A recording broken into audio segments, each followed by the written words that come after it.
ঘাতক বাসের নির্মম আঘাতে রাস্তার উপর পড়ে আর্তনাদ করছিল এক প্রাণ।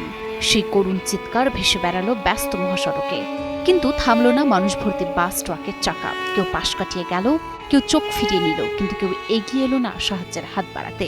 এমন এক হৃদয় বিদারক দৃশ্যের সাক্ষী হয়ে রইল ঢাকা রংপুর মহাসড়কের মোকামতলা এলাকা। হৃদয় বিদারক এই দৃশ্য এখন সোশ্যাল মিডিয়ায় ভাইরাল। রবিবারের ভোরের শান্ত সকাল, ঘড়ির কাঁটা তখন ঠিক সকাল 7:21। ঢাকা রংপুর মহাসড়কের মোকামতলা এলাকায় হঠাৎই সেই শান্তি ভেঙে দেয় বিকট এক ধাক্কার শব্দ।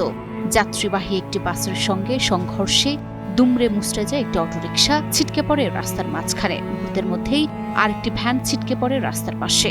ভয়াবহ সেই ধাক্কায় ভ্যান চালককে চাপা দিয়ে থামিনি বাসটি চলে যায় নির্দ্বিধায়। চাপা পড়ার সঙ্গে সঙ্গেই বাতাসে কাঁপিয়ে ওঠে অসহায় চিৎকার, যা মুহূর্তে স্তব্ধ করে দেয় আশেপাশের মানুষদের। এই দৃশ্য দেখে ঘটনাস্থলে কিছু মানুষ ছুটে এলেও পাশ দিয়ে যাওয়া মানুষ ভর্তি গাড়িগুলো যেন কিছুই দেখেনি। আর্তনাদ কানে এলেও থামেনি কোনো চাকা, সাহায্যের জন্য নামেনি কোনো হাত। এর হৃদয় বিদারক ঘটনার একটি সিসিটিভি ফুটেজ সামাজিক যোগাযোগ মাধ্যমে ছড়িয়ে পড়ে। ঘাতক বাসটির নিচে পড়ে আহত ব্যক্তির যন্ত্রণাদায়ক চিৎকার শুনে দুমড়ে মুচড়ে যাওয়া অটোরিকশার ভেতর থেকে ছুটে বেরিয়ে আসেন চালক, কিন্তু মুহূর্ত পরেই সামনে দেখা সেই নির্মম দৃশ্য সহ্য করতে না পেরে রাস্তায় লুটিয়ে পড়েন তিনিও।